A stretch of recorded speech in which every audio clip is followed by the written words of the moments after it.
Is the Skoda Karoq the best mid-size SUV you can buy?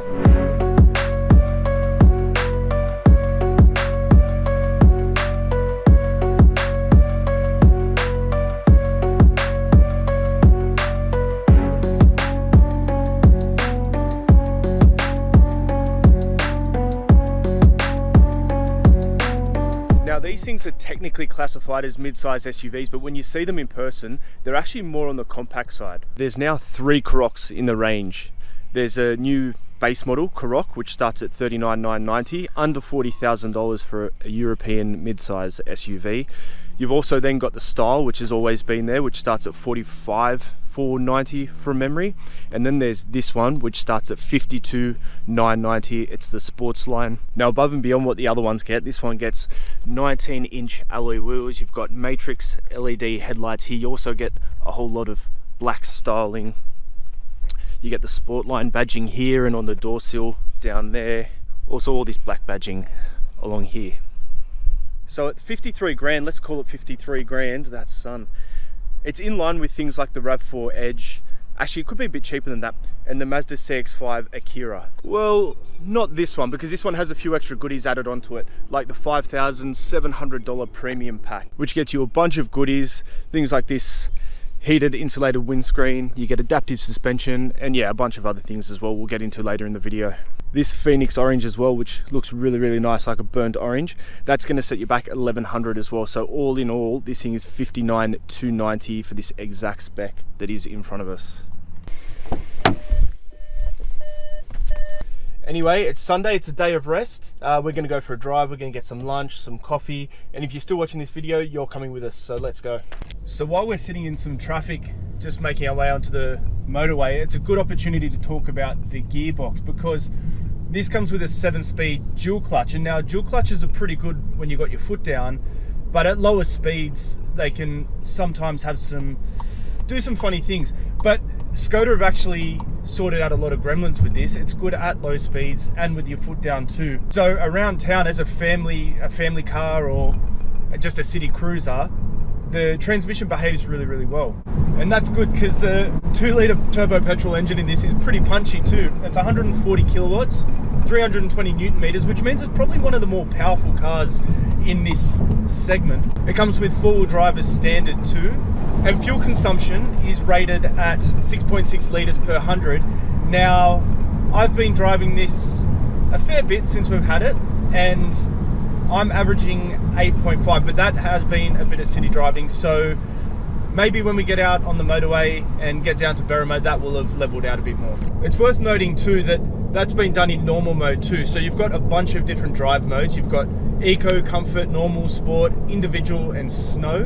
Basically they all do what they say on the tin. Comfort, comfy. Eco really helps with your fuel economy. Sport just tightens everything up, sharpens everything up and makes it a bit more of a sporty drive.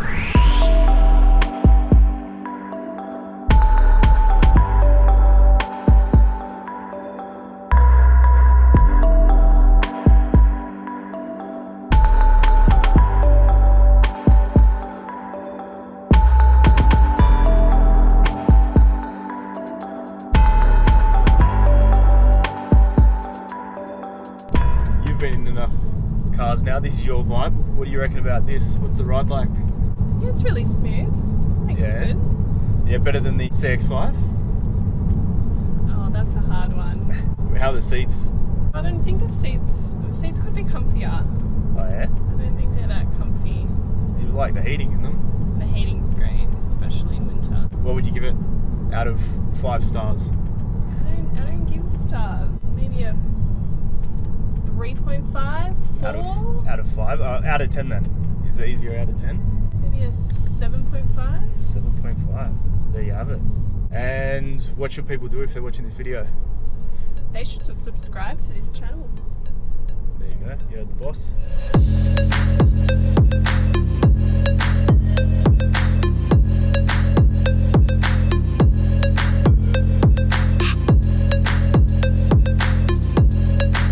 Now in the front, I know there's going to be people who say it's a bit bland, a bit boring. I'm going to say it's more professional. Like this is more like a businessman's interior. That sounds really weird. but like it's like a suit. You've got, it's just black, it's simple, but it's clean, and you've got like this nice leather steering wheel. I will say some things, actually a fair few things on this one are part of the premium pack. So you've got a 9.2 inch touchscreen here. It works well, wireless Android Auto, wireless CarPlay. It's even got things like gesture control, stuff like that, part of the premium pack. You get sat-nav as well with it, part of the premium pack. This one gets electric seats, which is good. The heating and the ventilation on it, part of the premium pack. You also get heated steering wheel. Down here you've got some wireless charging. There's also a whole lot of button controls for your air conditioning, everything like that. Not everything's controlled through the screen, which I actually really like because it just makes it easy when you're on the go. Pair of cup holders here. You've got like your mode buttons down here. You've got off-road or your normal, eco, sport, individual, snow, all those settings. You press this button here, then select it on the screen. Then you've got this armrest, which I don't know about, like, of course it's not doing it now, but just when you're driving, you put your arm on it and you're leaning and it just moves around a bit, but it does open up and give you access to a lot more space as well. Being a Skoda, there's also some other things too. You've got this little bin for the door. You've got some storage up here that is felt lined or suede lined or whatever it is. So if you put things in there, where are they? Your sunglasses, they're not going to rattle around while you're driving. So there's some really nice touches in here. Look, I don't think it's boring or bland. I think it's nice. It's kind of professional. It's just like a professional interior.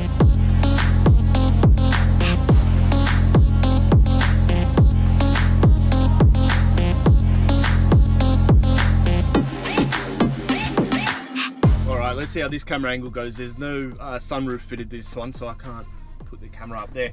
All right, so a good amount of room. Look at that, good amount of leg room. It's actually really spacious back here. I'm surprised. Like, it's mid-sized SUV. As I said at the start, it's like a compact from the outside, but there's a fair amount of space in here. Look at that headroom. There's acres of space up there.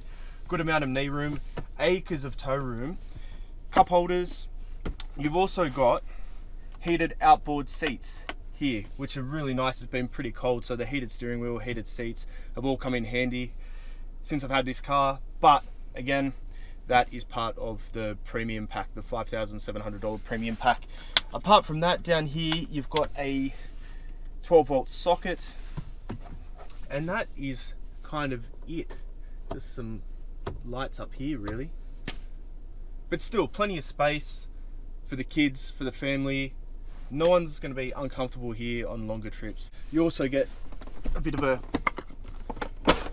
ski chute through there too, so you can pass things through.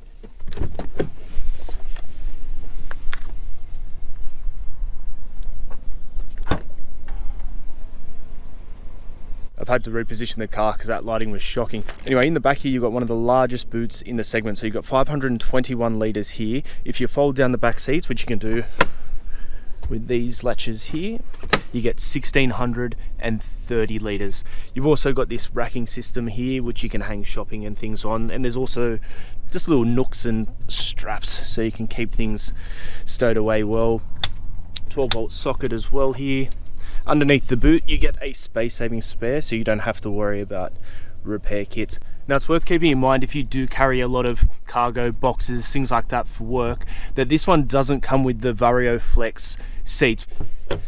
Basically, you can just pop the seats out and use it as a van, so that only comes in the style, so that's worth considering as well if you're using this for work. Oh, and another thing to keep in mind, 7-year warranty on a European car, which is pretty good. Now, I attended the launch event for the Karoq back in 2013, I think it was, and back then I said that the style was probably the way to go, just based on what you get for your money.